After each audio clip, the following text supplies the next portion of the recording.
ہم عشق کو پرچار میں لانے نہیں دیں گے، ہم عشق کو پرچار میں لانے نہیں دیں گے، خضرا کو نگاہوں سے ہٹانے نہیں دیں گے، اور جب تک نہ ہو سرکار کے قدموں میں میرا سر، جب تک نہ ہو سرکار کے قدموں میں میرا سر، ہم موت کو سینے سے لگانے نہیں دیں گے۔ حضرت خبیب بن عدی رضی اللہ تعالیٰ عنہ بڑے غریب صحابی ہیں، بڑے ناتبا صحابی ہیں، بڑے کمزور صحابی ہیں۔ آپ اپنے بچوں کا پیٹ مزدوری کر کے پالتے ہیں، اپنا گھر بار چلاتے ہیں مزدوری کر کے، دنوں رات محنت و مشقت کرتے ہیں اور اپنے بچوں کو پالتے ہیں، اپنا گھر بار چلاتے ہیں۔ حضرت خبیب بن عدی رضی اللہ تعالیٰ عنہ ایک صبح اٹھتے ہیں، جاتے ہیں آپ دہاڑی لگانے کے لیے، راستے میں آس بن وائل مل گیا۔ آس بن وائل نے کہا خبیب کہاں جا رہے ہو؟ حضرت خبیب بن عدی رضی اللہ تعالیٰ عنہ کہنے لگے بھائی میرا تو کام مزدوری ہی کرنے کا ہے، میں اپنا گھر بار مزدوری کر کے ہی چلاتا ہوں، جب تک میں مزدوری نہ کروں گا میں اپنے گھر بار کو کیسے چلاؤں گا؟ اللہ اکبر۔ حضرت خبیب بن عدی سے آس بن وائل کہنے لگا چلو میرے گھر پر بھی کچھ کام ہے، میرے گھر پر ہی کچھ کام کر دینا۔ حضرت خبیب بن عدی آس بن وائل کے ساتھ چلے جاتے ہیں، کام کرنا شروع کرتے ہیں۔ متواتر 8 دن گزر گئے کام کرتے کرتے، جب 8 دن گزر گئے تو حضرت خبیب بن عدی رضی اللہ تعالیٰ عنہ اپنے گھر آئے۔ آپ کی بیوی نے کہا اے میرے شوہر نامدار، ہمارے گھر میں کھانے کے لیے کچھ باقی نہیں بچا ہے، ہمارے بچے فاقوں پر فاقے کر کر کے تھک چکے ہیں، ہمارے بچے اب رونا شروع ہو گئے ہیں، وہ بلکنا شروع ہو گئے ہیں، ان کو بھوک نے بڑا ستایا ہے، بڑا رلایا ہے۔ لوگوں دیکھو تو صحیح، یہ ہے صحابہ کی زندگی، یہ ہے صحابہ کا یہ اسوہ حسنہ ہمارے لیے کہ انہوں نے اپنی زندگی کو فاقوں پر تو ترجیح دینا پسند کیا، لیکن کبھی بھی اپنا ہاتھ حرام مال کی طرف نہیں بڑھایا، کبھی بھی انہوں نے اللہ کی ناشکری نہیں کی، بلکہ ان کا کہنا تو یہ تھا کہ ہم فاقے برداشت کر سکتے ہیں، ہم بھوک برداشت کر سکتے ہیں، ہم اپنی زندگیوں میں پریشانیاں برداشت کر سکتے ہیں، لیکن جہنم کی آگ کو برداشت نہیں کر سکتے۔ آپ اپنی بیوی سے کہتے ہیں اے میری شریک حیات، میں دنیا کی پریشانیاں تو برداشت کر سکتا ہوں لیکن محمد عربی سے بے وفائی نہیں برداشت کر سکتا ہوں۔ اے میری شوہر، اے میری شریک حیات، میں جہنم کی آگ کو برداشت نہیں کر سکتا، میں مالک کے پاس کام کر رہا ہوں، اس نے مجھے مزدوری کو نہیں دیا ہے، آج ہو سکتا ہے کہ وہ مجھے مزدوری دے دے۔ حضرت خبیب بن عدی پھر جاتے ہیں اور پورا دن دہاڑی لگاتے ہیں، آس بن وائل سے کہتے ہیں آس بن وائل آج مجھے مزدوری دے دیجئے، میرے بچے بھوک کے مارے تڑپ رہے ہیں،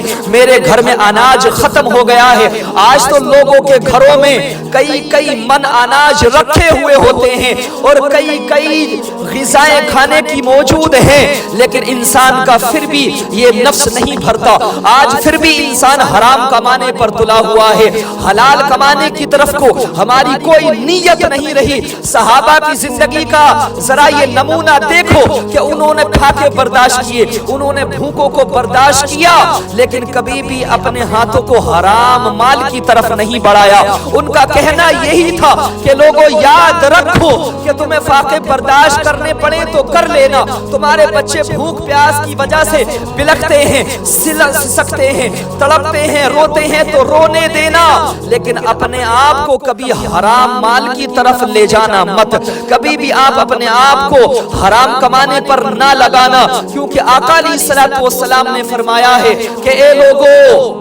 لوگو جو بندہ حرام مال کماتا ہے کل قیامت کے دن اس کو اللہ رب العزت جہنم کی آگ کو کھلائے گا، اسے جہنم کی سزائیں دے گا۔ اللہ اکبر۔ آقا علیہ الصلوۃ والسلام کے وہ غلام حضرت خبیب بن عدی آس بن وائل سے کہتے ہیں آس بن وائل تجھے پتا ہے کہ آج تیرے یہاں پر مجھے 8 دن متواتر کام کرتے ہوئے ہو گئے ہیں، لیکن تو نے مجھے مزدوری نہیں دی۔ آس بن وائل کہتا ہے کہ خبیب سن لو، میری ایک ہی شرط ہے، اگر تم نے وہ شرط کو مان لیا تو میں تمہیں 8 دن کی مزدوری کے بجائے اور بھی زیادہ اجرت دوں گا۔ اللہ اللہ، حضرت خبیب بن عدی نے فرمایا ہاں بتا آس تیری کیا شرائط ہیں، تیری کیا کیا شرطیں ہیں؟ آس بن وائل کہنے لگا کہ خبیب میری صرف ایک ہی شرط ہے اور وہ یہ ہے کہ میں اس شرط پہ تمہیں مزدوریاں تمہاری دے دوں گا کہ تم محمد عربی کے دامن کو چھوڑ دو، تم محمد عربی کے دین کو چھوڑ دو، تم ان کے راستے پر چلنا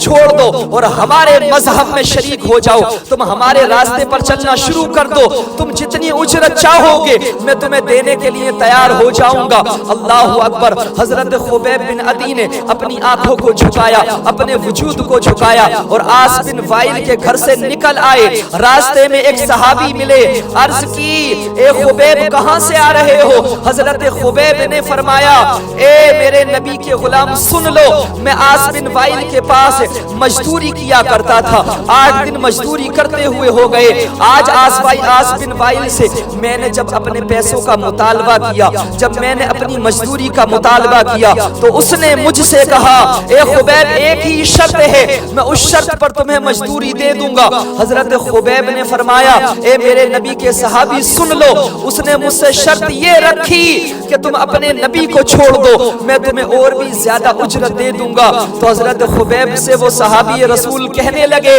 کہ خبیب پھر تمہارا جواب کیا آیا؟ تو حضرت خبیب بے ساختہ ہو کر کے فرمانے لگے کہ میرے نبی کے صحابی سن لے، یہ تو 8 دن کی مزدوری کی بات تھی، اگر میں پوری زندگی بھی اس کے یہاں نوکری کرتا ہوتا اور زندگی کے آخری دن میں اس سے مزدوری مانگتا اور وہ مجھ سے پھر بھی یہ شرط رکھتا تو میں اپنے خاندان کو قربان کر دیتا، میں اپنے گھر بار کو اجاڑ دیتا، میں اپنے بچوں کو موت کے حوالے کر دیتا، میں پوری زندگی کی مزدوریاں چھوڑ دیتا، لیکن لمحہ برابر بھی میں اپنے نبی سے بے وفائی نہیں کر سکتا۔ میں اپنے نبی کے لیے ہر چیز چھوڑنے کے لیے تیار ہو جاتا، لیکن اپنے نبی کے دامن کو چھوڑنے کے لیے تیار نہیں ہو سکتا ہوں۔ اللہ اکبر۔ یہ ہے صحابہ کی محبت اپنے نبی سے، یہ ہے صحابہ کا پیار اپنے نبی سے، یہ ہے صحابہ کی الفت اپنے نبی سے۔ آج ہماری الفت کہاں گئی ہے؟ آج ہمارا پیار کہاں گیا ہے؟ اس نبی کے لیے ہمارے دلوں سے پیار ختم ہو گیا جس نبی نے ہمیں پیدا ہوتے ہی، حضرت آمینہ رضی اللہ تعالیٰ عنہ خود فرماتی ہیں کہ جب میرا بیٹا پیدا ہوا، میرا صاحبزادہ اس دنیا میں جب اللہ نے جل بگر کیا تو میں نے دیکھا کہ میرا حبیب میرا محمد سجدے کی حالت میں ہے اور سب سے پہلا جملہ ان کی زبان سے یہ ادا ہو رہا ہے اللہ اکبر، اللہ سب سے بڑا ہے۔ دوسرا جملہ میرے نبی کی زبان سے ادا ہوتا ہے الحمدللہ رب العالمین، اور تیسرا جملہ حضرت آمینہ فرماتی ہیں کہ میں حیران رہ گئی، ششو پنچ میں رہ گئی کہ آج دیکھو کہ پیدا ہونے کے بعد 4-5 سال تک بچوں کو ہوش نہیں رہتا، لیکن میرے نبی کی شان دیکھو، میرے نبی کی محبت دیکھو اپنی امت سے، میرے نبی کا پیار دیکھو اپنی امت سے۔ حضرت آمینہ فرماتی ہیں کہ میں لرزہ پر اندام ہو گئی، میرے جسم پر کپ کپی طاری ہو گئی، میرا بیٹا محمد اللہ کی بارگاہ میں سجدہ و سجود ہے اور اللہ کی بارگاہ میں التجائیں وہ کر رہے ہیں رب حبلی امتی، اے اللہ میری امت کو میرے حوالے فرما دے۔ بتائیے ایسے نبی کو ہم نے پیار کرنا بند کر دیا ہے، ایسے نبی کے طریقے پر ہم نے چلنا چھوڑ دیا ہے۔ وہ نبی جو ہمیں پیدا ہونے کے بعد نہیں بھولا، وہ نبی جو معراجوں کی رات میں اللہ کے قرب میں نہیں بھولا، اللہ کی بارگاہ میں بھی ہمیں یاد کرتا رہا، جنت میں بھی ہمیں یاد کرتا رہا، ہر میدان کارزار میں ہمیں یاد کرتا رہا، سجدوں میں ہمیں یاد کرتا رہا، ہمیں رکوعوں میں یاد کرتا رہا، ہمیں دعاؤں میں یاد کرتا رہا، ہمیں صحراؤں میں یاد کرتا رہا، ہمیں فضاؤں میں یاد کرتا رہا، ہمیں ہر جگہ یاد کرتے رہے وہ۔ اور سب سے بڑی بات یہ ہے حضرت فضیل بن عباس رضی اللہ تعالیٰ عنہ فرماتے ہیں کہ حضرت علی رضی اللہ تعالیٰ عنہ نے حضرت فضیل بن عباس سے پوچھا اے فضیل بن عباس ادھر ادھر کیوں چکر لگا رہے ہو؟ حضرت فضیل بن عباس کہتے ہیں، فضل بن عباس کہتے ہیں علی میں چاہتا ہوں کہ اپنے نبی کو میں